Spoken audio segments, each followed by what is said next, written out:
Welcome to another episode of Out from the Horrorbox. I'm your Space Kook host, Dom, and today we'll be looking at a more lighthearted horror show for kids. It's animated, but still sometimes a little bit scary. For many older folks, this was our first foray into the macabre and mysteries. This is the third part of our series looking at the shows, movies, books, and so on that are aimed at a younger audience. This is usually how we start our journey down the road of horror. Jinkies, gather up the gang and let's talk about one of the longest running franchises in pop culture history, Scooby-Doo. Scooby-Dooby-Doo, where are you? We got some work to do now. Scooby-Dooby-Doo, where are you? We need some help from you now. Come on, Scooby-Doo, I see you, pretending you got a sliver. You're not fooling me, 'cause I can see the way you shake and shiver. You know we got a mystery to solve, so Scooby-Doo, be ready for your act.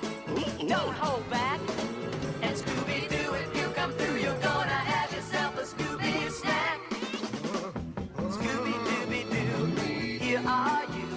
You're ready and you're willing.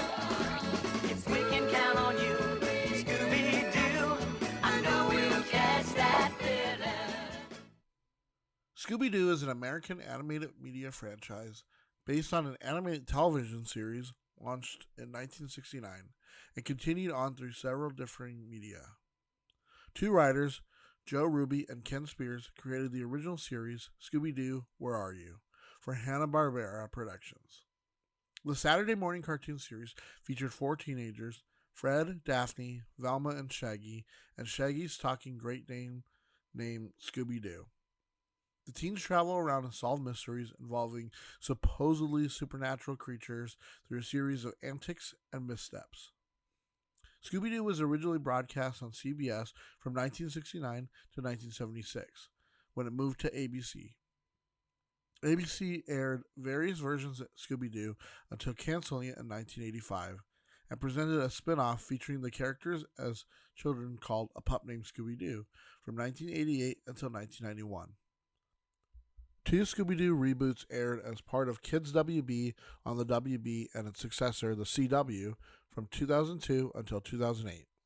Further reboots were produced for Cartoon Network beginning in 2010 and continuing through 2018.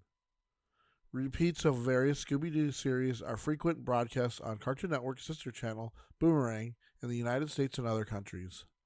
More recently, there was a Scooby-Doo series, Scooby-Doo and Guess Who, which premiered on June 27, 2019, as an original series on Boomerang streaming service, and later moved to HBO Max.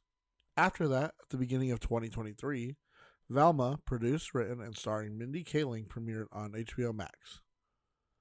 Before we get into the shows and movies, let's go over the main characters.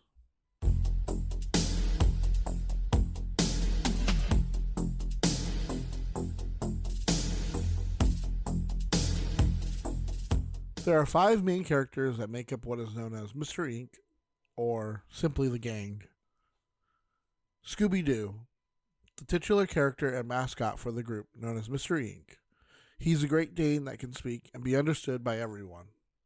He is portrayed as cowardly unless it is to save his friends. His best friend is Shaggy, whom he always tries to find food with. His full name is Scoobert-Doo, and Don Messick was the original voice of Scooby-Doo from 1969 to 1996. Hadley K performed the voice for the Johnny Bravo episodes Bravo Dooby-Doo and 'Twas the Night, as well as in commercials in 1997. Scott Innes was the voice of Scooby-Doo from 1998 to 2002, with Neil Fanning voicing Scooby-Doo in the live-action Warner Bros. Theatrical films produced in 2002 and 2004, respectively. Frank Welker is the current voice of Scooby-Doo, having taken over the role from Innes in 2002, although Innes voiced the character in video game projects including PC, DVD, and board games, commercials, and some toys until 2008. Dave Coulier and Seth Green voiced Scooby-Doo in the Robot Chicken parodies over the years, here and there. Now let's move on to Norval, Shaggy, Rogers. Shaggy is a lanky beatnik-esque character who is seen along with his best friend Scooby-Doo. Shaggy is as frightened of ghosts and monsters as his pal, and a hunger to match. Casey Kasem was the original voice of Shaggy from 1969 to 1997. Billy West voiced Shaggy in Scooby-Doo on Zombie Island and Scooby-Doo Behind the Scenes in 1998. Scott Innes voiced the character from 1999 to 2002, and he continued to voice Shaggy in the video game projects, including PC, DVD, and board games, commercials, and some toys until 2009. Casey Kasem returned to the voice role in 2002 and continued as Shaggy until 2009. In 2006, Kasem continued to voice Shaggy only in the direct-to-video film series until 2009, while Scott Menville performed the voice of Shaggy in the 2006 to 2008 CW series Shaggy and Scooby-Doo Get a Clue. Matthew Lillard appeared as Shaggy in the live-action 2002 and 2004 theatrical films, and took over as the voice of the animated character in 2010. He also voiced Shaggy in 4 stop-motion parody sketches for Robot Chicken on Adult Swim. Nick Platas appeared as Shaggy in the 2009 and 2010 live-action TV movies, with Sam Richardson playing a biracial Norville Rogers in Velma on HBO Max. Fred Jones, the leader of Mystery Inc. Fred is a blonde, ascot-wearing average white guy. He was originally portrayed as a serious, no-nonsense type, but has evolved over time to be slightly aloof and obsessed with making traps. Frank Welker has always performed the voice of the animated versions of Fred since 1969, with the exception of the 1988 to 1991 ABC series A Pup Named Scooby-Doo, where Carl Steven performed the voice of a preteen Fred. Freddie Prinze Jr. appears as Fred in the live-action theatrical films and voiced the character in the Robot Chicken parodies. Robbie Amell played Fred in the live-action TV movies. Fred is played by Glenn Howerton in the Velma TV series on HBO Max. Daphne Blake. Daphne has had the most dramatic shift in character. She was the damsel in distress and always got caught by the villain.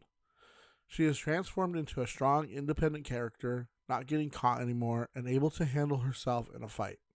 She also comes from a rich family, even having a butler in A Pup Named Scooby-Doo. Stefaniana Christopherson was the voice of Daphne in the first season of Scooby-Doo Where Are You? In 1969 to 1970.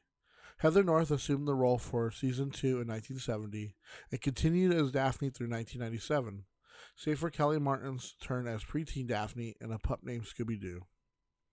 Mary Kay Bergman performed the voice of Daphne from 1998 to 2000 when Gray DeLuise assumed the role. She continues to perform the role to this day. North reprised her role for 2 2003 direct-to-video films, Scooby-Doo and the Legend of the Vampire, and Scooby-Doo and the Monster of Mexico. Sarah Michelle Gellar appears as Daphne in the live-action theatrical films and as Daphne's voice in the Robot Chicken parodies. Kate Melton played Daphne in the live-action TV movies. Constant Wu plays an East Asian version of Daphne in Velma. Now on to Velma Dinkley. Velma is the stereotypical nerd, usually solving the mystery herself. And more recent adaptations have portrayed Velma as a lesbian, showing her falling in love and having a relationship with women. Nicole Jaffe was the original voice of Velma from 1969 to 1973. Pat Stevens assumed the role from 1976 to 1979, with Marla Frumpkin taking over mid-season on Scooby-Doo and Scrappy-Doo in the latter year. Frumpkin returned to voice Velma on a recurring basis for the new Scooby-Doo mysteries in 1984, and Christina Lang voiced preteen Velma in A Pup Named Scooby-Doo. B.J. Ward voiced Velma from 1997 to 2002, with Mindy Cohn assuming the role in 2002. As with North, Jaffe reprised her role for Scooby-Doo and the Legend of the Vampire and Scooby-Doo and the Monster of Mexico. Stephanie D'Abrazo voiced Velma for the 2013 puppet film Scooby-Doo Adventures: The Mystery Map. In 2015, Kate Minucci took over the role for the series Be Cool Scooby-Doo and Lego Scooby-Doo shorts and specials. In 2016, she took over the role from Cohn completely. Linda Cardellini appears as Velma in the live-action theatrical films and as the voice of Velma in the Robot Chicken parodies. Haley Kiyoko played Velma in the live-action TV movies. Velma is portrayed as a South Asian and is portrayed by Mindy Kaling in the TV series Velma. And that's Mystery Inc.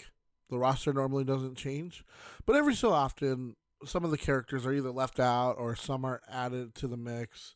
Before we move on to the development of the show, let's talk about the recurring characters.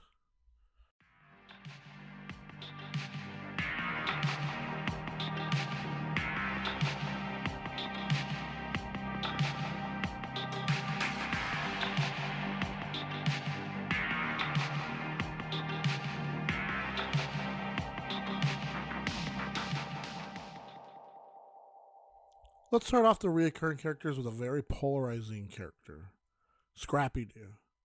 Scrappy-Doo is Scooby-Doo's nephew, a miniature Scooby, although ready for a fight and not afraid.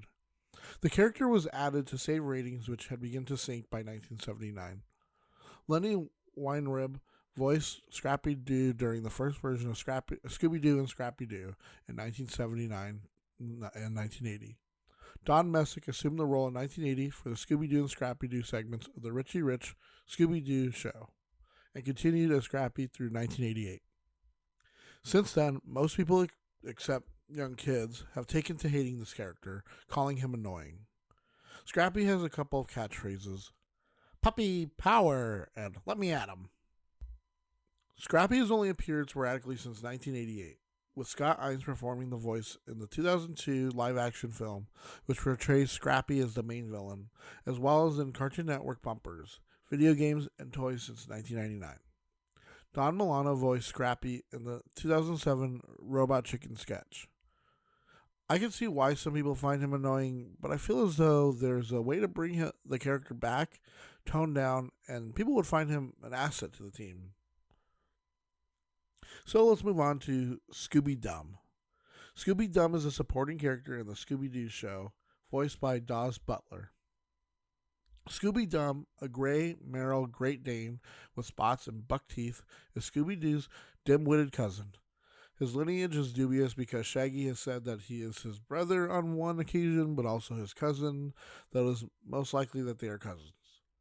Dum lives with Ma and Pa Skillet in the Okefenokee swamp of northern Georgia. Whenever Doo and Dum greet each other, Scooby-Doo yells, "Scooby-Dooby-Dooby-Dum," and Scooby-Dum says, "Scooby-Dooby-Doo."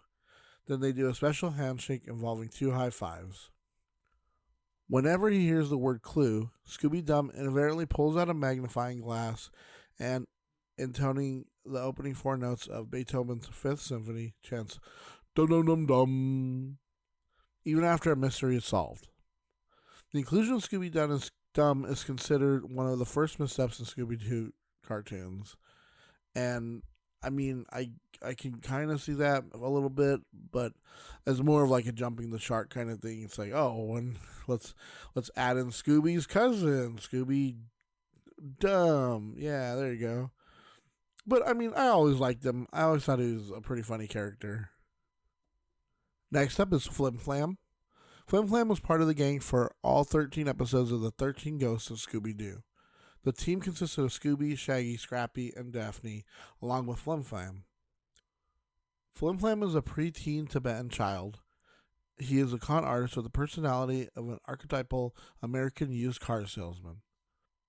He is seen in the first episode, "To All the Ghouls I've Loved Before," trying to sell a magic concoction to a local town located in the Himalayan mountains.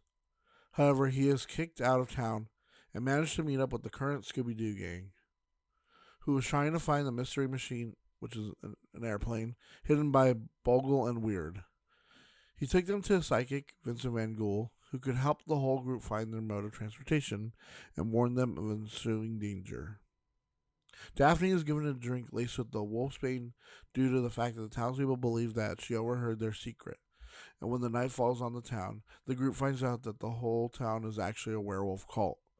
They are pursued into the sewers, and Flim Flam opens one of his products to spray on Daphne, who reverts to normal. He goes on to cure the rest of the townspeople, who are ever grateful for their help. When Scrappy, Daphne, and Flim Flam question them as to how they got that way in the first place, they are told that they were turned into werewolves as revenge for stealing the 13 ghosts into the chests of demons.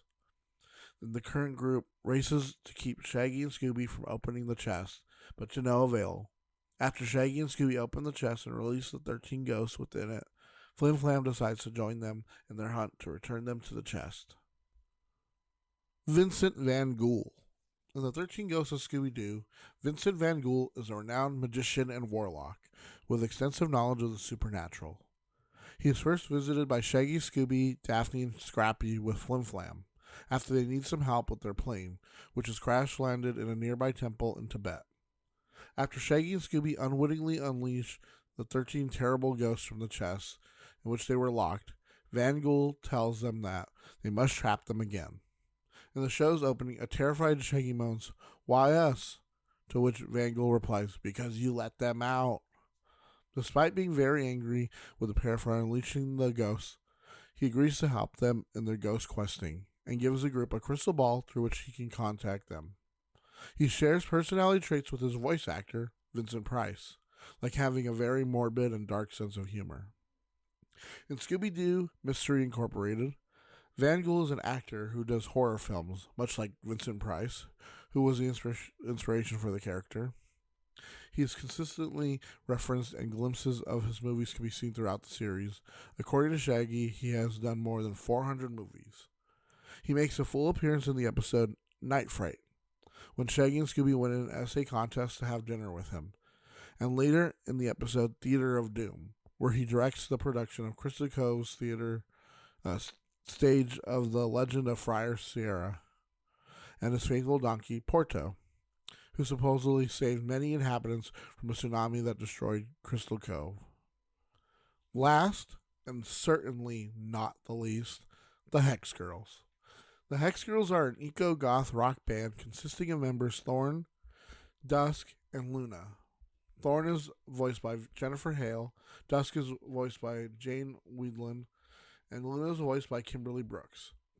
They are first seen as suspects of the mystery that is going on in their hometown, Oak Haven, later becoming the gang's friend. They first appeared in Scooby-Doo and the Witch's Ghost, and reappeared in Scooby-Doo and the Legend of the Vampire, What's New Scooby-Doo, and Scooby-Doo Mystery Incorporated. In the movie Scooby-Doo and the Witch's Ghost, they are first seen as suspects of the mystery the gang is investigating. Thorn later plays an important role on Sarah Ravencroft's ghost demise by reading the spell which sends her back to the spell book which she came from, along with her descendant Ben Ravencroft. Along with Scooby and the rest of the gang, they end up giving a concert to pay for the damage the Ravencrofts did. In Scooby-Doo and the Legend of the Vampire, Thorn, Luna, and Dusk are the artists that are going to open the Vampire Rock Musical Festival, ending up being kidnapped by Yowie Yahoo's vampire minions, which leads the gang to look for them while trying to solve the mystery regarding Vampire Rock. They end up being saved and accompanying the gang to their performance at the festival.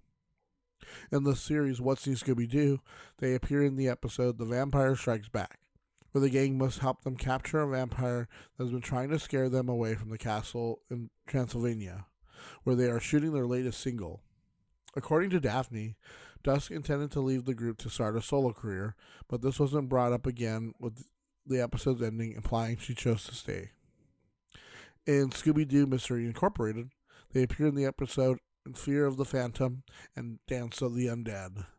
They ask the gang to help them catch a ghost who wants to put them out of business after Thorn is nearly crushed to death. After most of Crystal Cove is hypnotized by a zombie ska band, Scooby and Shaggy track them down and ask them for help to defeat them in a battle of the bands. They also help the gang find another clue of the Crystal Cove mystery by discovering and deciphering a hidden soundtrack in the planispheric disc.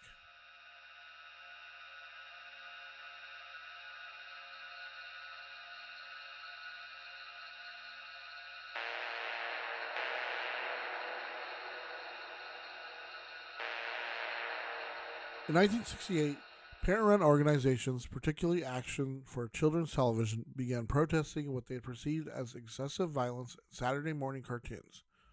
Most of these shows were Hanna-Barbera action cartoons that included Space Ghost, the Herculoids, and Birdman and the Galaxy Trio. Virtually all of them were canceled by 1969 because of pressure from the parent groups. Members of these watch groups served as advisors to Hanna-Barbera and other animation studios to ensure that new programs would be safe for children. Fred Silverman, executive for daytime programming at CBS, was then looking for a show that would both revitalize his Saturday morning lineup and please the watch groups. The result was The Archie Show from Filmation, based on Bob Montana's teenage humor comic book, Archie. Also successful were the musical numbers the Archies performed during each program, one of which, Sugar Sugar, was the most successful Billboard #1 hit of 1969. Eager to build upon his success, Silverman contacted producers William Hanna and Joseph Barbera about creating another show based on a teenage rock group, this time featuring teens who solved mysteries between gigs. Silverman envisioned the show as a cross between the popular I Love a Mystery radio serials of the 1940s and either the Archie characters or the popular early 1960s television series, The Many Loves of Dobie Gillis.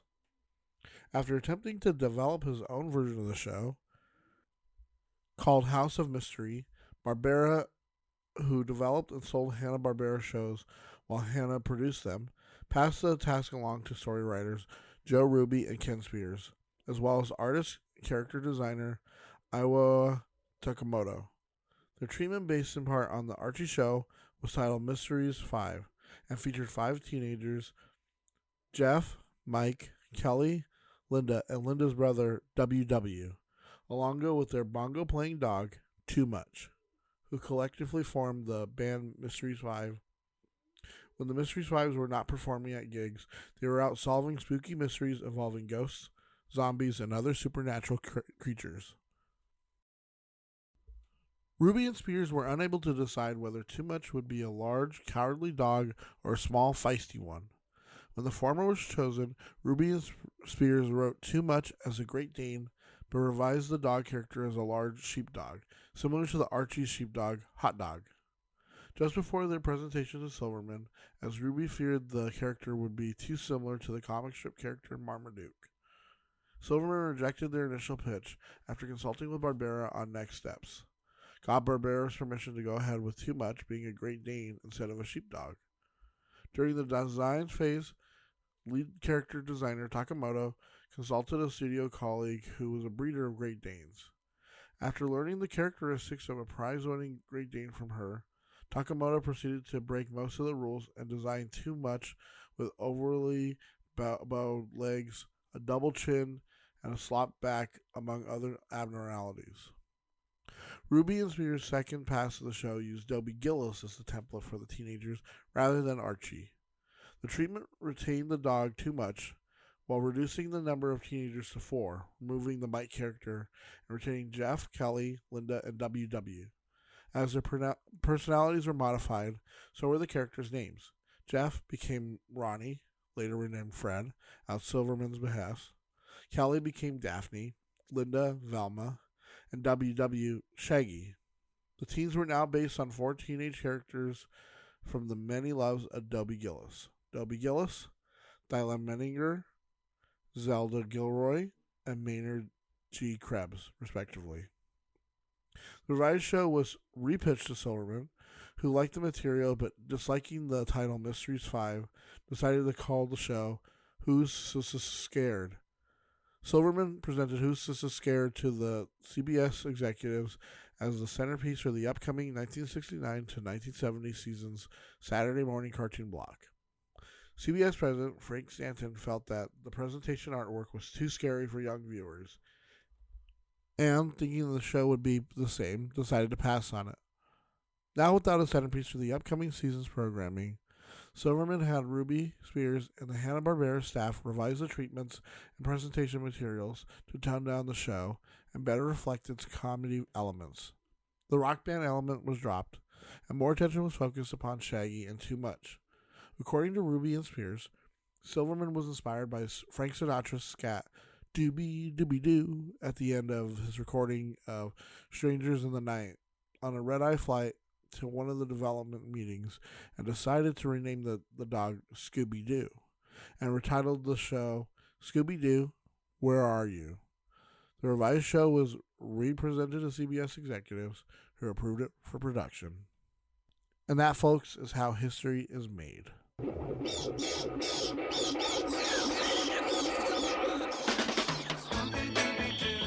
Where are you? We got some work to do now. Scooby-Dooby-Doo, where are you? We need some help from you now. Come on, Scooby-Doo, I see you. Pretending you got silver. You're not here with me, 'cause I can see the way you shake and shimmer. You know we got a mystery to solve, so Scooby-Doo, be ready for your act. Don't hold back. Let Scooby-Doo, if you come through, you're gonna have yourself a Scooby snack. That's a fact. Scooby-Dooby-Doo, here are you. You're ready and you're willing. We can count on you, Scooby-Doo. I know you'll catch that villain. The franchise has been through so many different shows, so I chose a few of the iterations that stand out, starting with the OG. Scooby-Doo, Where Are You? The first episode of Scooby-Doo, Where Are You? What a Night for a Night debuted on the CBS network Saturday, September 13th, 1969 at 10:30 a.m. Eastern Time. 17 episodes of Scooby-Doo, Where Are You? Were produced in 1969 to 1970. The series theme song was written by David Mook and Ben Raleigh and performed by Larry Marks. Each of these episodes features Scooby and the 4 teenage members of Mystery Inc., Fred, Shaggy, Daphne, and Velma, arriving at a location in the Mystery Machine, a van painted with psychedelic colors and flower power imagery. They encounter a purportedly supernatural monster terrorizing the local populace, such as a ghost, a monster, a demon, or an alien. They decide to investigate. The kids split up to look for clues and suspects while being chased at turns by the monster. Eventually, the kids come to realize the paranormal activity is actually an elaborate hoax, and, often with the help of a Rube Goldberg-like trap designed by Fred, they capture the creature-suited wearing villain and unmask him or her. Revealed as a flesh-and-blood crook who used the costume to cover up their crimes. The villain is taken to jail, often with the catchphrase, "If it weren't for those pesky or meddling kids." Scheduled opposite another teenage mystery-solving show, ABC's The Hardy Boys, Scooby-Doo became a rating success, with Nielsen ratings reporting that as many as 65% of Saturday morning audiences were tuned in to CBS when Scooby-Doo was being broadcast. The show was renewed for a second season in 1970, for which 8 episodes were produced. 7 of the second season episodes featured chase sequences set to bubblegum pop songs recorded by Austin Roberts, who also re-recorded the theme song for this season. With Stefania Christopherson having married and retired from voice acting, Heather North assumed the role of Daphne, and she continued to voice the character until 1997. Reruns of Scooby-Doo have been in syndication since 1980 and have been shown on cable television networks such as TBS Superstation until 1989 and USA Network as part of the USA Cartoon Express from 1990 to 1994. In 1993, a pup named Scooby-Doo, having just recently ended a network run on ABC, began reruns on the Cartoon Network, with Turner Broadcasting purchasing Hanna-Barbera in 1991. In 1994, the Scooby-Doo franchise became exclusive to the Turner Networks, Cartoon Network, TBS Superstation, and TNT. Canadian network Teletoon began airing Scooby-Doo, Where Are You? In 1997, with the other Scooby-Doo series soon following. When TBS and TNT ended their broadcasts of Hanna-Barbera cartoons in 1998, Scooby-Doo became the exclusive property of both Cartoon Network and sister station Boomerang. The TV influences of I Love a Mystery and Dobie Gillis were apparent in the first episode. Of the similarities between the Scooby-Doo teens and the Dobie Gillis teens, the similarities between Shaggy and Maynard are the most noticeable. Both characters share the same beatnik-style goatee, similar hairstyles, and demeanors. The core premise of Scooby-Doo, Where Are You?, was also similar to Enid Blyton's famous 5 books. Both series featured 4 youths with a dog, and the famous 5 stories often revolved around a mystery which invariably turned out not to be supernaturally based, but simply a ruse to disguise the villain's true intent.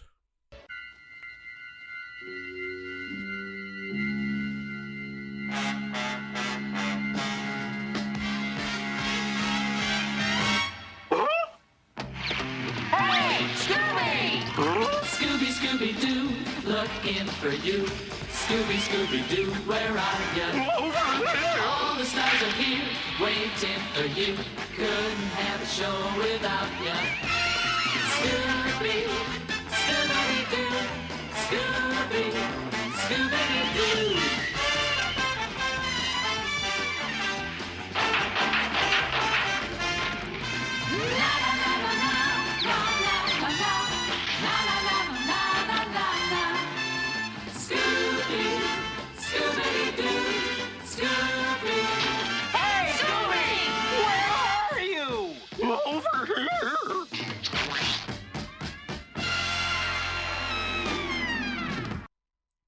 The new Scooby-Doo movies.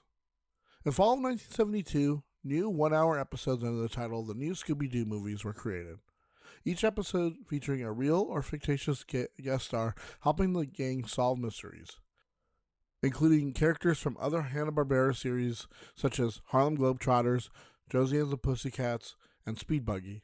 The comic book characters Batman and Robin later adapted into their own Hanna-Barbera series, Super Friends, a year later, and celebrities such as Sandy Duncan, the Addams Family, Cass Elliot, Phyllis Diller, Don Knotts, and the Three Stooges. Hanna-Barbera musical director Hoyt Curtin composed a new theme song for the series, and Curtin's theme remained in use for much of Scooby-Doo's original broadcast run. After 2 seasons and 24 episodes of the new movies format from 1972 to 73, CBS began airing reruns of the original Scooby-Doo Where Are You series until its option on the series expired in 76.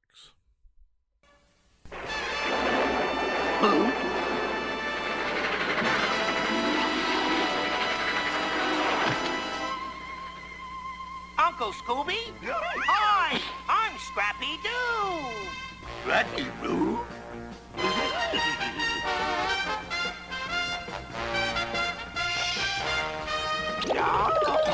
Let me at him! Let me at him!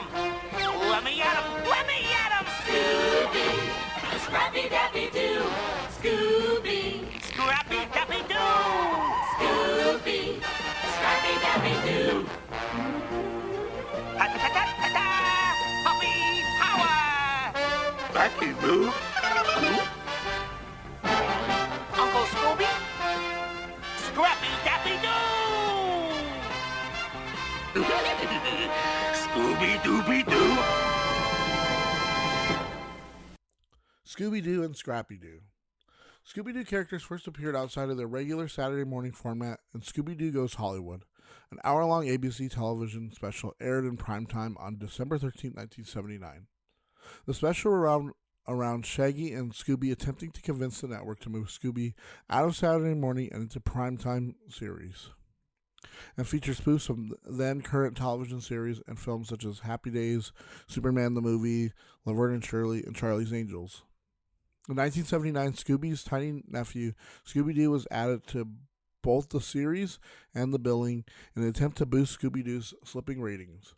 The 1979 to 80 episodes aired under the new title Scooby-Doo and Scrappy-Doo as an independent half-hour show, succeeded in regenerating interest in the show. Lenny Weinrib voiced Scrappy in the 1979 to 1980 episodes, with Don Messick assuming the role thereafter. Marla Frumpkin replaced Pat Stevens as the voice of Velma mid-season. This is a warning to all living mortals that whosoever opens this chest of demons will release 13 of the most terrifying ghosts upon the face of the earth.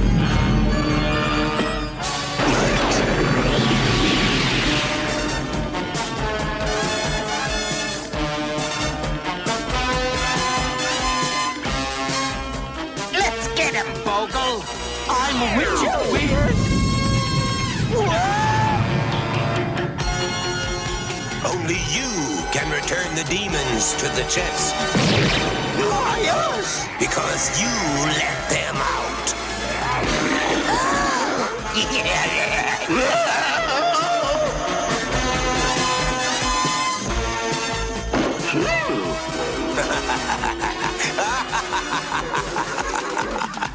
The 13 Ghosts of Scooby-Doo. The 13 Ghosts of Scooby-Doo.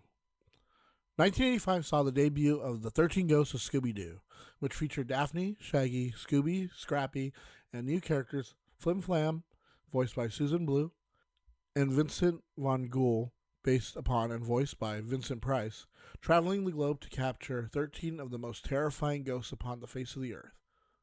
The final first-run episodes of The 13 Ghosts of Scooby-Doo aired in December 1985, and after its reruns were removed from the ABC lineup the following March, no new Scooby series aired on the network for the next 2 years. Scooby-Doo, Scooby-Doo, Scooby-Doo, Scooby-Doo. There's a mystery in town, so call the coolest pop around. Oh, Scooby, a pop named Scooby-Doo. Join Shaggy and the crew, Daphne, Freddy, Velma too, and Scooby, a pop named Scooby-Doo. When the ghosts and ghouls attack, Scooby eats a Scooby snack. Scooby-Doo, Jiggy, Scooby-Doo, Scooby-Doo, Scooby-Doo, Scooby-Doo. So come on, it's mystery time. You can't help but solve the crime with Scooby, a puppy named Scooby, a puppy named Scooby-Doo. Scooby-Doo, where are you? All right, now we're getting to a pup named Scooby-Doo. Hanna-Barbera reincarnated the original Scooby-Doo Where Are You cast as elementary school students, a common trope in the 1980s children's TV, for a new series titled A Pup Named Scooby-Doo, which debuted on ABC in 1988. A Pup Named Scooby-Doo was an irreverent reimagining of the series, heavily inspired by the classic cartoons of Tex Avery and Bob Clampett, and eschewed the realistic aesthetic of the original Scooby series for a more Looney Tunes-like style, including an episode where Scooby-Doo's parents show up and reveal his real name to be Scoobert. At the same time, the series returned to its original formula in that the group unmasked human villains in costumes, as opposed to the supernatural monsters from the early to mid-1980s. The series also established Coolsville as the name of the gang's hometown. The setting was retained for several of the later Scooby productions. The retooled show was a success, remaining in production for 4 seasons and on ABC's lineup until 1991. A Pup Named Scooby-Doo was developed and produced by Tom Ruegger, who had been the head story editor on Scooby-Doo since 1983. Following the first season of A Pup Named Scooby-Doo, Ruegger and much of his unit defected from Hanna-Barbera to Warner Brothers Animation to develop Steven Spielberg Presents Tiny Toon Adventures and later Animaniacs, Pinky and the Brain, and Freakazoid.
What's New, Scooby-Doo?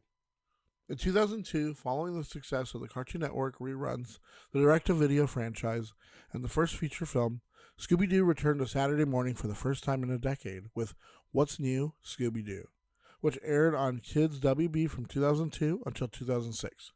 Produced by Warner Bros. Animation, the show follows the format of the original series but places it in the 21st century, featuring a heavy promotion of modern technology, computers, DVDs, the internet, cell phones, and culture. Beginning with this series, Frank Welker took over as Scooby's voice actor, while continuing to provide the voice of Fred as well. Casey Kasem returned as Shaggy, on the condition that the character be depicted as a vegetarian like Kasem himself. Gray DeLise continued to voice Daphne, and former Facts of Life star Mindy Cohn voiced Velma. The series was produced by Chuck Sheets, who had worked on The Simpsons.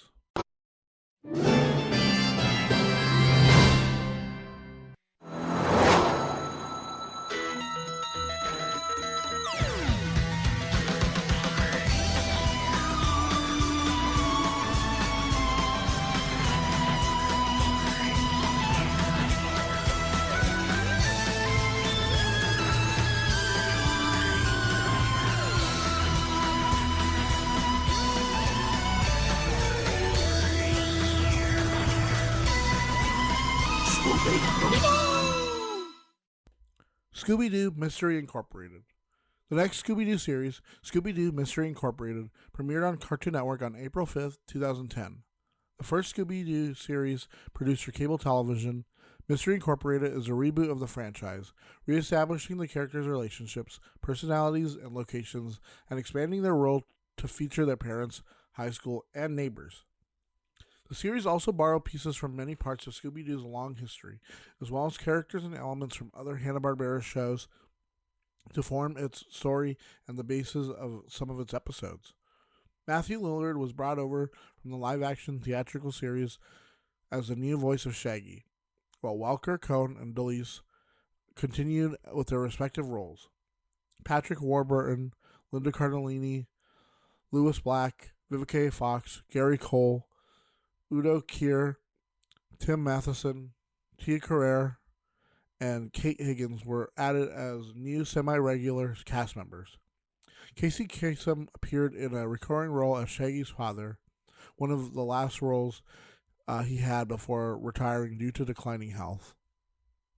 The series, while still following the basic mystery-solving format of its predecessors, was broadcast as a 52-chapter animated televised novel and included elements similar to live-action mystery adventure shows such as Buffy the Vampire Slayer and Lost.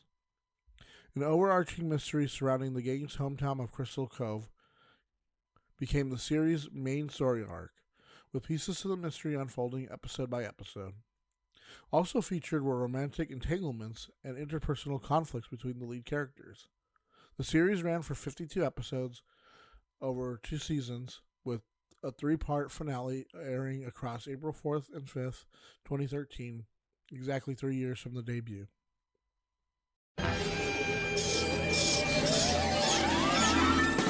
Scooby-Dooby-Doo, and guess who? We know you're 1 in a million. We can count on you, Scooby-Doo, to catch and unmask that villain. Scooby-Doo and Guess Who. The Scooby-Doo series Scooby-Doo and Guess Who premiered on Boomerang streaming service and on the app on June 27, 2019. It ran for 2 seasons, with the second half of the second season airing on HBO Max. The series features the Mystery Inc. gang teaming up with a variety of guest stars to solve mysteries. Guest stars include Halsey, Sia, Bill Nye, Mark Hamill, Neil deGrasse Tyson, Ricky Gervais, Kenan Thompson, and Chris Paul. The series also includes fictional guest stars including Steve Urkel, who's played by Jaleel White, Batman, played by Kevin Conroy, Wonder Woman, The Flash, and Sherlock Holmes. Now, normally I would put right here the intro music, as I've been doing with these shows that I'm going over, but unfortunately Velma doesn't really have I guess it has just a quick, short, couple second intro of just Velma. So I guess I won't be putting that in here because there's no point in putting in 2-second clip in between there. So let's just get straight into it. Velma's a adult-oriented animated series which premiered on HBO Max on January 12th, 2023. The series is a prequel to the main franchise, taking place before the formation of the Mystery Inc., and does not include Scooby-Doo himself. Unlike in the previous series and films, the main characters and main voice cast in Velma are multiracial. This is the most recent adaptation of the gang and has had the most polarizing season. A lot of complaints are from both fans and non-fans alike. Kayleen is using the IP as a skin for her original stories rather than utilizing the established characters' personalities. Hopefully we'll get a new adaptation that brings back the iconic K9.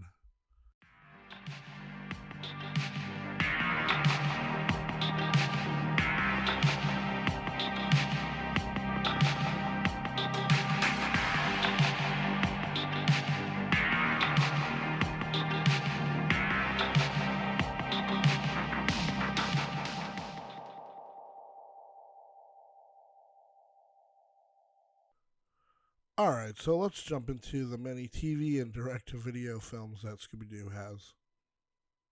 From 1987 to 88, Hanna-Barbera Productions produced Hanna-Barbera Superstars 10, a series of syndicated television films featuring their most popular characters, including Yogi Bear, Huckleberry Hound, the Flintstones, and the Jetsons. Scooby-Doo, Scrappy-Doo, and Shaggy starred in 3 of these films. Scooby-Doo Meets the Boo Brothers in 1987, Scooby-Doo and the Ghoul School in 1988, and Scooby-Doo and the Reluctant Werewolf in 1988. These 3 films took their tone from early 1980s Scooby-Doo and Scrappy entries and featured the characters encountering actual monsters and ghosts rather than masqueraded people. Scooby-Doo and Shaggy later appeared as the narrators of the television film Arabian Nights, originally broadcast by TBS in 1994. Don Messick's final outing as the original voice of Scooby-Doo. With Scooby-Doo's restored popularity in reruns on Cartoon Network, Warner Bros. Animation, and Hanna-Barbera, by then a subsidiary of Warner Bros., following the merger of Time Warner and Turner Entertainment in 1996, began producing one new Scooby-Doo direct-to-video film a year, beginning in 1998. These films featured a slightly older version of the original 5-character cast from the Scooby-Doo Where Are You days. The first 4 DTV entries were Scooby-Doo on Zombie Island in 1998, Scooby-Doo and the Witch's Ghost in 1999, Scooby-Doo and the Alien Invaders in 2000, and Scooby-Doo and the Cyber Chase in 2001. Frank Welker was the only original voice cast member to return for these productions. Don Messick had passed in 1997, and Casey Kasem, a strict vegetarian, relinquished the role of Shaggy after having to provide the voice for a 1995 Burger King commercial. Therefore, Scott Innes took over as both Scooby-Doo and Shaggy. Billy West voiced Shaggy and Scooby-Doo on Zombie Island. B.J. Ward took over for Velma, and Mary Kay Bergman voiced Daphne until her death in November 1999, and was replaced by Gray DeLise. These first 4 direct-to-video films differed from the original series format by placing the characters in plots with a darker tone and pitting them against actual supernatural forces. The most popular of these, and the one I will go into the greatest detail into, is Scooby-Doo on Zombie Island. There are monsters who dwell in our nightmares. Creatures of unspeakable horror, plotting to destroy mankind. But in this world, there are warriors who have the courage to confront this evil.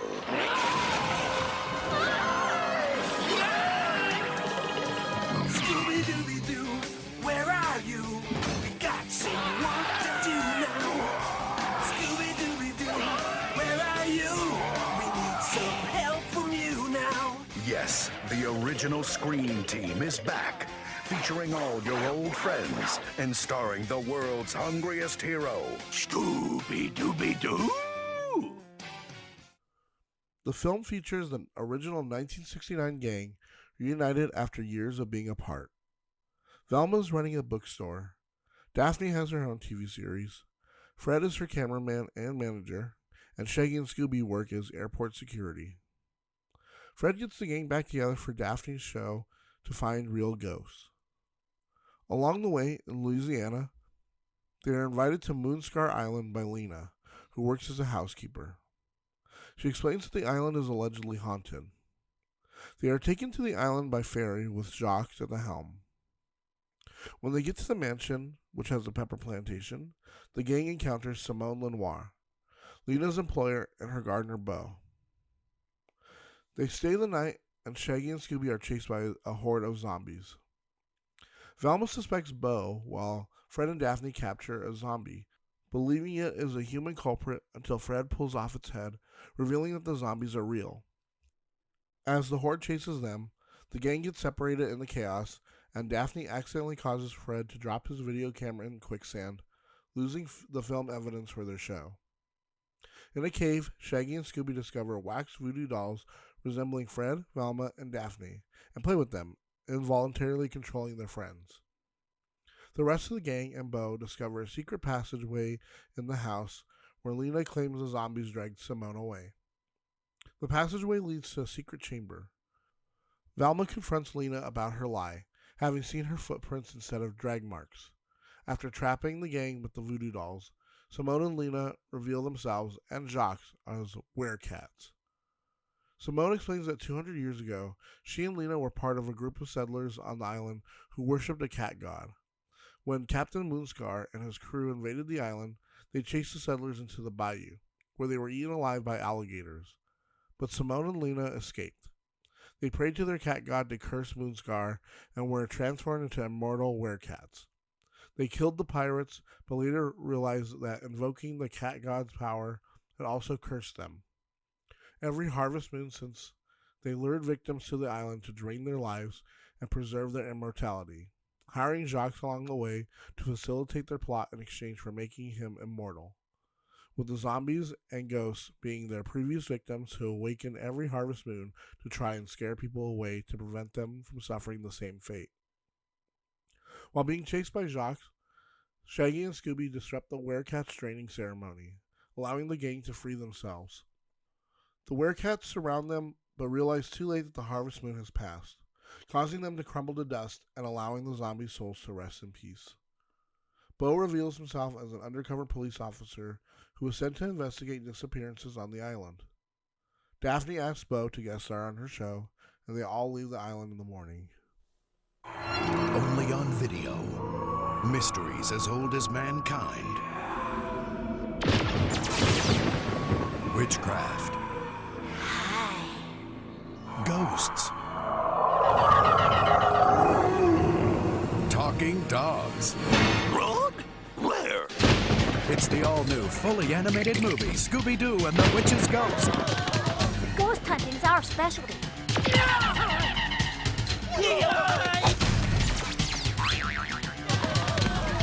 So hop aboard the Mystery Machine for a Scoob-tacular ride and bring home the mystery only on video with Scooby-Doo and the Witch's Ghost today. I've never seen anything like this. That's the mystery. With the purchase of every video, you can get an exclusive Scooby-Doo beanbag by mail for only $4.99 plus shipping and handling. You're the man, Scoob. You're the man. From Warner Brothers Family Entertainment. Scooby-Doo and the Witch's Ghost features an author, Ben Ravencroft, voiced by Tim Curry, a famous horror writer, returning to his Massachusetts hometown with the gang to find out that an event is being haunted by the author's dead ancestor, Sarah, who was a Wiccan that used herbal remedies to heal people. They run into the all-female band, the Hex Girls, led by Thorn. After being chased by the ghosts of Sarah Ravencroft, the gang captures the ghost. It is revealed to be the town pharmacist, and the townspeople were involved. They find Sarah's lost journal, which Ben says will prove her innocence. Reading from the journal, it is revealed that the journal is actually a spell book, and Sarah was a real witch. Ben releases Sarah, bent on taking over the world. Ben discovers that Sarah has no loyalty to him, so tries to re-imprison her. Thorn, one of the Hex Girls, turns out to be a Wiccan and is able to re-imprison Sarah along with Ben. We are not alone. There is life lurking out there. I told you they're real. If they invade, who will save us?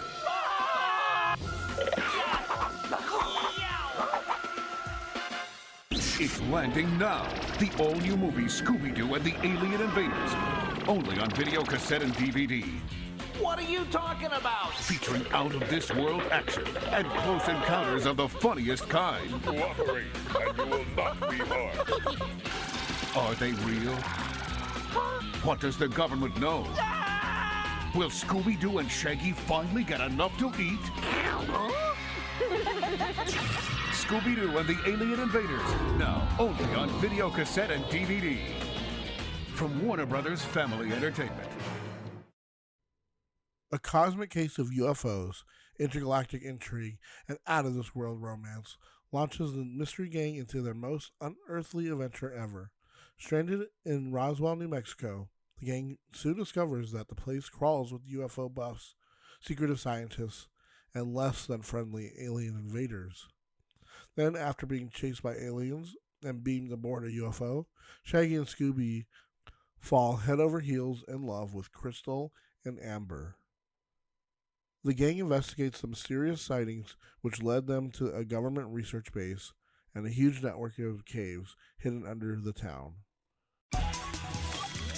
Cyberspace, the final frontier. Cyberspace? No, Rikes! Who would be brave enough to go there and come back? Your friends have been transported into cyberspace. The chase is on with Scooby-Doo and the Cyber Chase. An all-new movie only on video cassette and DVD.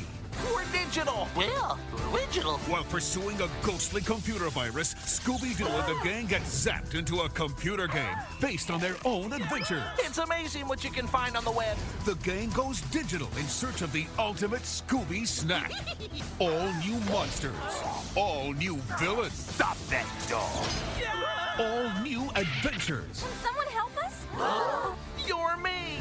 And like, you're me. Scooby-Doo and the Cyber Chase, only on video cassette and DVD from Warner Brothers Family Entertainment. When Scooby and the gang visit a scientist at a university to check out the game he created about them, they get trapped in the game itself and have to play the game to get out of it once and for all, while they face an enemy known as the Phantom Virus. Scooby-Doo and the Cyber Chase was the final production made by Hanna-Barbera Studio, which was absorbed into parent company Warner Bros. Animation following William Hanna's death in 2001. Warner Animation continued production of the direct-to-video series while also producing a new Scooby-Doo series for television. The direct-to-video series is on its 34th installment with Trick or Treat Scooby-Doo in 2022. It made headlines for portraying Velma as a lesbian by showing her crushing big time on a guest female character, which was in accordance with long-held fan speculation but never previously been depicted. And honestly, I'd say you guys need to go check this movie out. I didn't go into too much detail on here. I would like to do its own video, honestly, because it's so, I think, a little ridiculous, but like in the best way.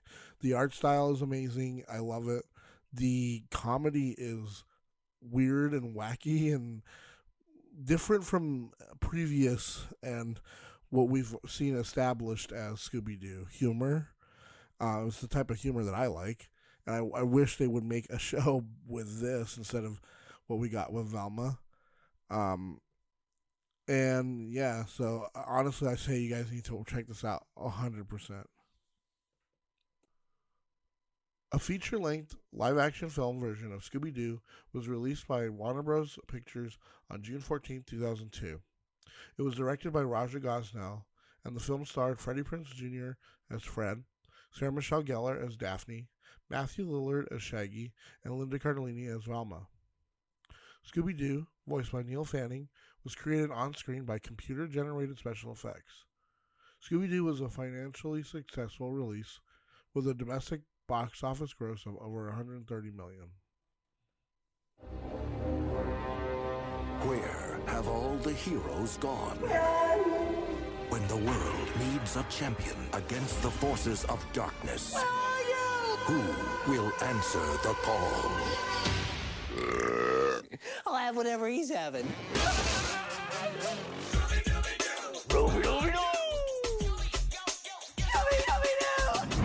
From Warner Brothers Pictures, Mystery Inc. reunites. Scooby and his crew are back on the case. Run! Like I'm trying, buddy. And now, on an island of mystery, Welcome to Spooky Island.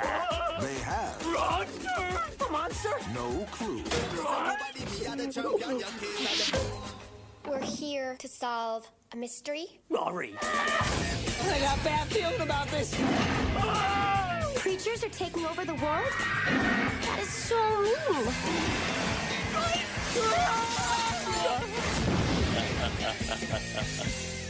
Scooby-Doo! Where are you? Get up, get up, get up! Raggy! Scooby-Doo! This year, Who's your best buddy? Raggy. That's right. And who's my best buddy in the whole wide world? Ruby-Doo. many heroes stand tall, Now who's the damsel in distress? Straight up. but only one stands on all fours. Thank you. Oh, thank you. Scooby-Doo. No one is stupid enough to believe that. Who's the ugly old broad? Oh! Scooby-Doo starts with the Mystery Inc. gang having gone their separate ways and have been apart for 2 months. They each receive an invitation to Spooky Island, not knowing that the others have also been invited. They show up and discover an amusement park that affects young visitors in a very strange way. Fred, Daphne, Velma, Shaggy, and Scooby soon realize that they cannot solve this mystery without help from each other. Together, they discover that the island and amusement park owner is using a mystical device to summon real monsters to take over the world. It is revealed that the true villain is Scrappy-Doo. The gang is able to defeat Scrappy and save the day. A sequel, Scooby-Doo 2 Monsters Unleashed, followed in March 2004 with the same cast and director. The world is under attack. Monsters are taking over. And now there's only one thing to do. Oh, that was my outfit, I swear. Mystery Inc. is back. Let's do it again. Unfortunately, so is every monster they've ever faced. Black Knight We have to save Shaggy and Scooby. As usual, in the embarrassing debacle, Mystery Inc. fell far as two of the gang's key members, Shaggy Rogers and Scooby-Doo, tarnished the reputation of the once great gang. This is the most our faultiest screw-up ever, Scoob. There's gotta be some way that we can prove that we actually belong in the gang. And now it's up to Shaggy and Scooby to save us all. We're gonna die! Stay positive! We're gonna die quickly! We need to come up with a plan. I wish once we could be heroes. Heroes. Let's split up and search for clues. He stole my thing that I say. This is tied for the most terrifying day of my life. Tied with what? Every other freaking day of my life. Fred. Bring it. He brought it. Daphne. I enjoy being a girl. Shaggy. I'm buff. Velma.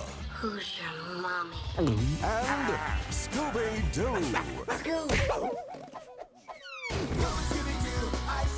Scooby-Doo 2 Monsters Unleashed. Don't do anything to attract attention. Hello, baby. Scooby-Doo, where are you? We need some help from you now. Scooby-Doo 2 Monsters Unleashed starts with the Mystery Inc. gang as guests of honor at the grand opening of the Coolsville Museum of Criminology, and a masked villain shows up, creating havoc before stealing the costumes of the gang's most notorious villains, Black Knight Ghost, Pterodactyl Ghost, and Tar Monster. Could it be that their nemesis, mad scientist Jonathan Jacobo, has returned and is trying to recreate their deadliest enemies? Velma has a crush on the museum curator, Patrick Wisely, despite her fears of intimacy, but why is he acting so suspicious? The mystery gang is hard-pressed to succeed this time, since annoying television reporter Heather Jasper Howe insists they are buffoons. The gang is able to disable the device that is creating the monsters, and unmasks the villain as Jonathan Jacobo, who disguised himself as Heather Jasper Howe. Scooby-Doo 2 earned $84 million at the U.S. box office, A third film was planned, but later scrapped following Warner Brothers' disappointment of the returns from Scooby-Doo 2. In addition, a live-action television film, Scooby-Doo, The Mystery Begins, was released on DVD and simultaneously aired on Cartoon Network on September 13, 2009, the 40th anniversary of the series' debut. The film starred Nick Plattis as Shaggy, Robbie Amell as Fred, Kate Melton as Daphne, Haley Kiyoko as Velma, and Frank Welker as the voice of Scooby-Doo. A second live-action TV movie, Scooby-Doo, Curse of the Lake Monster, retained the same cast and aired on October 16, 2010, and a direct-to-video spin-off, Daphne and Velma, in 2018. The Mystery Begins and Curse of the Lake Monster serve as reboots to the 2002 and 2004 films, while Daphne and Velma serve as a spin-off prequel to them.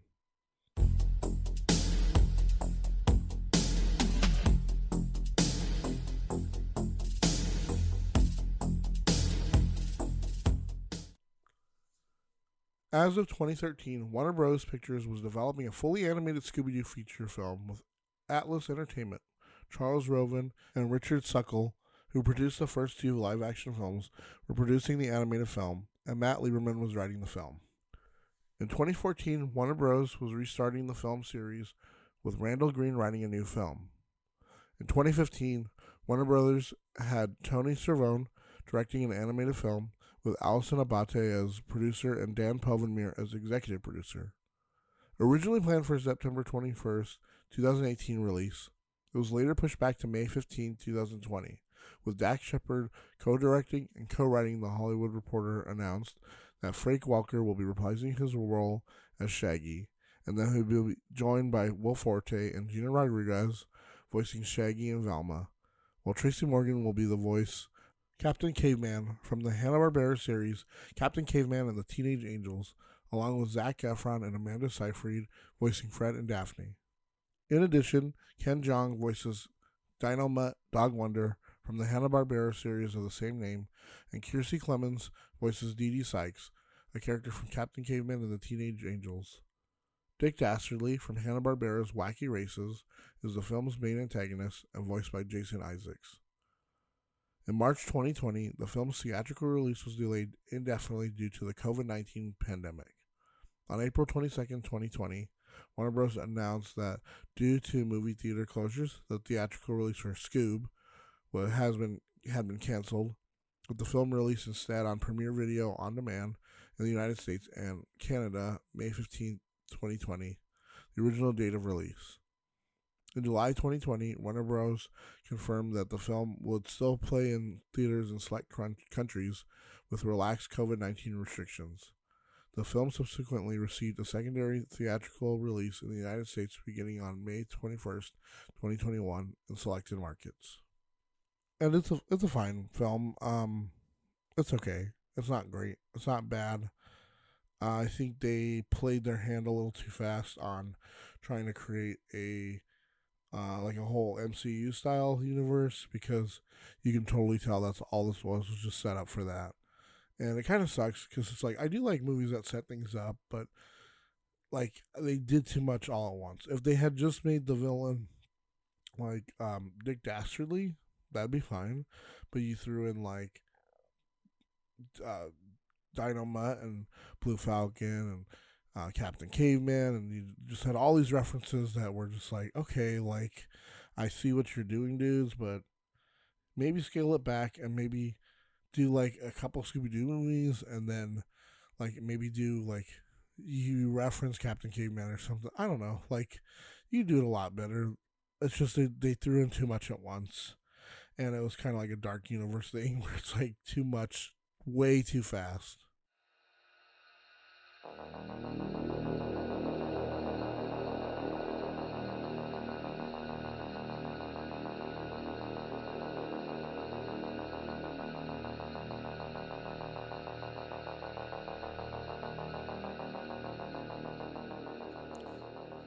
One thing that has helped to make Scooby-Doo stand out is the bad guys in a mask trope. Most every episode ends with the gang trapping the ghost, monster, or alien, and taking off their masks and exposing the crime. Now to cover a couple of my favorite bad guys. First up, the spooky Space Kook from the episode of the same name. The Space Kook is a villain from outer space that haunts an abandoned airfield. His looks are memorable, his high-pitched cackle even more so. The Space Kook turns out to be a phony alien, as the man behind the mask is scaring people away to initiate a real estate scheme, which is a common reason as to why villains commit crimes in Scooby-Doo. The Space Kook was also tech-savvy, given his remote-controlled cars and the craftiness of his suit and spaceship. His penchant for technology is impressive.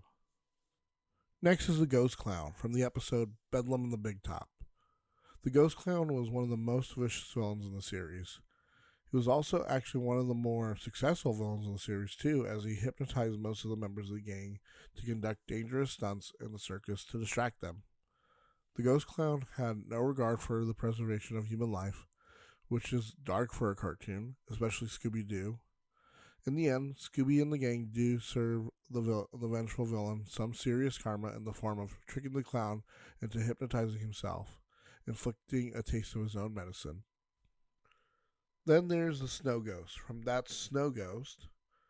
This villain's stated origin in the episode always confused me a little. His backstory is that he was a yeti that a shaman fought and died, but then came back as a ghost? So strange. Though when the mask was pulled off, he's simply Mr. Greenway, a smuggler who's willing to kill teenagers to make $1. The Snow Ghost was no joke.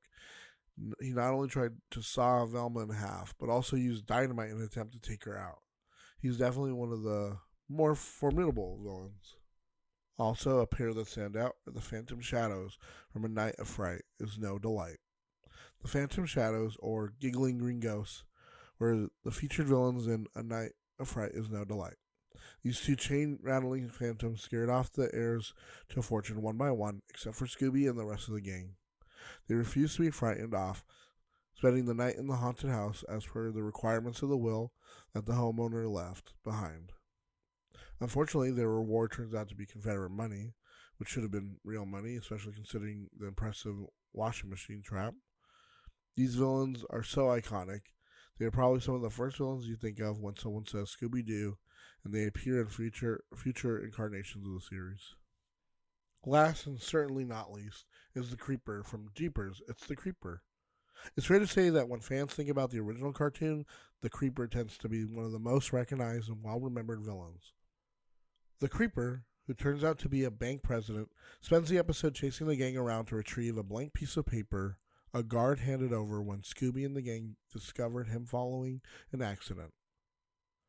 That piece of paper is incriminating evidence against the president, who has been stealing from his bank. He shouts, "Creeper!" as he chases them, which certainly fits the memorable disguise. The bank president is clever in that he uses his all-access pass to the bank to make it appear as though he can walk through walls. He would have gotten away with everything if one of his employees hadn't got a photo of him stealing outside of his disguise. These are just a few of the hundreds of bad guys and villains that the gang has run into. Hell, these examples are just from Scooby-Doo, Where Are You? From the Werecats on Zombie Island, to Chickenstein and a pup named Scooby-Doo, to the Phantom Virus and Scooby-Doo and the Cyber Chase. There is a villain for everyone.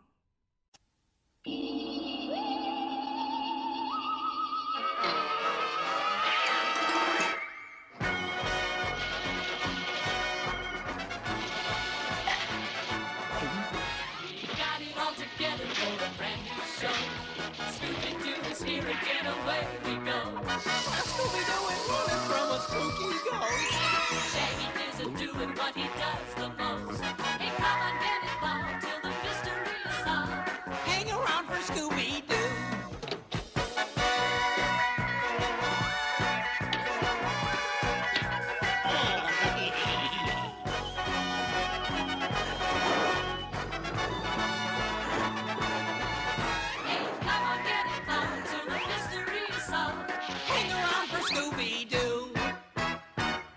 That's my pal. Scooby-Dooby-Doo. Scooby-Doo has lasted almost 55 years and shows no signs of stopping. There may have been a few hiccups in the 80s, but ever since Scooby-Doo on Zombie Island, kids and adults have enjoyed most every incarnation of the gang, whether it be, a pup named Scooby-Doo, the original one, Where Are You? Guess Who Scooby-Doo? There's something for everyone to like. Just the simple structure of, hey, there's a mystery we got to solve. There's some guy in a mask, it turns out in the end, and those meddling kids. One thing I do want to recommend for everybody is there are 2 YouTubers that I want to shout out because they are great for explaining just not only the history of Scooby-Doo, but also going into greater detail on like some of the villains and some of the lore, and also like background on the development of Scooby-Doo. One of them is Nerd Sync. He has a video that I really highly recommend. It's a little lengthy, but I say it's worth it. He breaks down which Scooby-Doo villain is the scariest, and he uses criteria that I honestly am like, okay, you know what? That's actually really like a great way to figure out what Scooby-Doo villain's the scariest. And I don't want to spoil anything. Go check out that video. He does make a compelling argument for the scariest one, and it actually changed my mind on that character if you go and watch it, because I never really liked that villain to begin with until I watched this video, and it made me really think about what makes something scary and what is like the things that cause us to be like, oh yeah, that's really creepy. And yeah, he does a really good job. And the other one is Billiam. He's another YouTuber, and he breaks down the whole history of Scooby-Doo, starting from Where Are You all the way till I think about Mystery Incorporated. The one that was on Cartoon Network. I believe he might have gone beyond that. But he does talk about all of the Scooby-Doo movies, too. He breaks down Scrappy-Doo and why Scrappy-Doo is actually not as annoying as you think he is. And actually did persuade me as well. And I will say, though, I wanted to watch as much as I could. And I have. I've seen a lot of Scooby-Doo. I remember being a little kid going to Video Update. If anyone knows what that is, it's like a Blockbuster. And renting a bunch of Scooby-Doo cartoons and a bunch of Scooby-Doo videos. And I remember the trailers and all the promotions for Zombie Island and Witch's Ghost and Alien Invaders and Cyberspace or Cyber Chase, sorry. And I remember What's New Scooby-Doo was like the newest iteration of Scooby-Doo. And even now, like I said earlier, Trick or Treat Scooby-Doo is, I think, one of my favorites of all times. It's brand new, but it's just so funny, and I love the humor that they included. But I will bring up that there are a lot of Scooby-Doo that's still a little lacking, you know. And one big misstep, I think, is, and I hate to say it, but I do agree with most of the internet on this, Velma is a show you probably should just skip. There's no Scooby-Doo. It makes too many like jokes that are like rib. That was a joke, guys. Did you hear me joke about that? I made a joke right there. And it's a little too, like, it's funny when you acknowledge a joke, but when you're constantly pointing out, like, I'm joking, guys, see how funny I am? It's a joke. It just takes away from everything. And then just their portrayals of certain characters are kind of weird. I don't like that.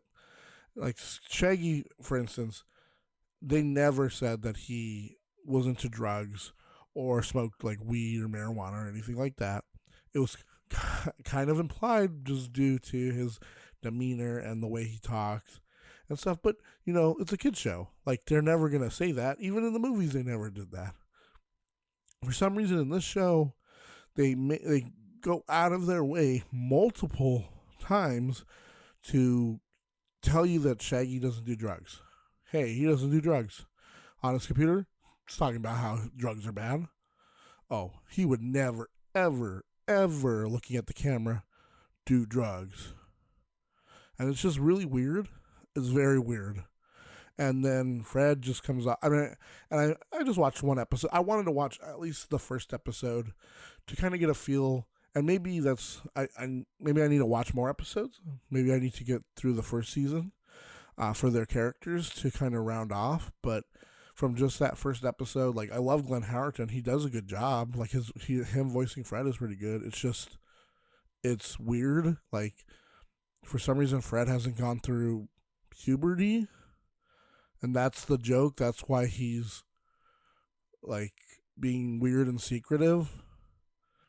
Then there's Daphne, and her character is awful. She's just, like, not the character you've seen before. Like, yeah, we've always known Daphne to be kind of aloof and in earlier iterations, but over time, she's become a very strong character who is able to stand on her own. This just kind of throws all that out the window. She's just there to be like, look at, I'm hot. Get it? It's a joke. Because, like, I used to be Valma's friend. And it's weird. It's very weird. And it doesn't make any sense to all the character development that we've had over the years from just that first series to now. And it's like you threw all that out because you're like, I want to do something different. And it's like, okay, but there's some shows that you, like, certain characters you don't just take and make different because you want them to be different. And the biggest, like, crime of it all is just how Velma is in the show. It's like you assassinated a character right there. And I hate to say that because I do like when there's change for certain characters, but this was just like, you went in the wrong direction. It just sounds like you hate yourself. It sounds like you hate people like you. And you're like, everything about it is just like, let me self-deprecate. See, funny. And she makes it a point that, like, she doesn't need the glasses. Like, they were her mom's glasses, and then she just started wearing them. And it's like, what? So you're telling me she never needed glasses. It's the only reason why she wears the glasses because her mom left the glasses, so she put them on. So now she has to wear the glasses because she's worn them for so long. Oh, okay. And then, like, it's just so weird. Like, she hates her dad for, like, really no reason. Like, at the end of the first episode, it's like, oh, you mean I was the problem the whole time? Wah, wah. Like, kind of Debbie Downer, but, like, not funny. And then just everything she does is just terrible. And one thing to be completely honest, is I don't like Mindy Kaling. I've never liked her on The Office. I thought she was annoying. I don't understand how she had her own show. And honestly, this just feels like she was given, or she wrote a script, and it was about some teenager, her and her teenage friends, and how she's like, oh yeah, I hate being me. Ugh. And then they were like, no, this is not good. And they're like, well, she's like, oh, what if I make it Scooby-Doo? Let me be quirky about it. There's no Scooby-Doo in it. It's very dumb. Very, very stupid. And I don't know why you would get rid of the titular character of Scooby-Doo in your movie, like, or show. It's so weird. Of all the characters to, like, leave out, why Scooby-Doo? I think it's just because you don't like fun, and you don't like the way that character is. So it's like, so why did you even use it? Why did you use these characters? I know, I think it did get greenlit for a second season. I hope that's it. I honestly want them to bring Scooby-Doo back as Scooby-Doo, the gang, everyone else. I honestly, even if you just kept Glenn Howerton, Constance Wu, and everyone else except for Mindy Kaling, I think it would be a better show, honestly. But that's my little rant about that. But getting back to Scooby-Doo overall, hey, you bring up Scooby-Doo to somebody, they're going to know exactly what you're talking about. They already know the formula. They already know it's in the zeitgeist now, so baked in that you cannot separate that character from mysteries and solving mysteries and whole and like this world that it created. And I love it. I love that Scooby-Doo has been able to last this long, and it's gone through so much, and there's Scooby-Doo for everyone, right? There's Scooby-Doo for the old people, the boomers. There's Scooby-Doo for the Gen Xers. There's Scooby-Doo for the millennials, and there's Scooby-Doo for the Gen Zers. And there's going to keep being Scooby-Doo as far as you can see and feel and know, because Scooby-Doo's not going anywhere, guys. He's staying until he gets his Scooby snacks, and that's a fact. That brings this episode to an end, and I want to thank you all for listening to this episode of Out from the Horrorbox. What do you all think about Scooby-Doo? What's your favorite show? What's your favorite film? Who do you like the best out of the gang? Are you more of a Daphne or a Freddy, or are you a Scrappy-Doo? What villain is most iconic to you? As I mentioned earlier, Spooky Space Kook is one of my favorites, and so is the Ghost Clown. I actually have both of those as pop figures. I will also be dropping the links to NerdSync and Billiam in the episode notes, so go check them out, guys. They're really interesting and they're really informative. Remember, if you enjoy the podcast, please subscribe so you'll get every new episode downloaded. The more people who listen and subscribe, the more episodes I'll be able to put out for you. So if you enjoy us, spread the word. If you have any suggestions for reviews, content, or you want us to read your scary stories, fact or fiction, you can always email us at horrorboxpodcast@gmail.com, or you can DM us on Instagram at horrorboxpodcast. We'll see you next episode to discover what comes out from the horror box.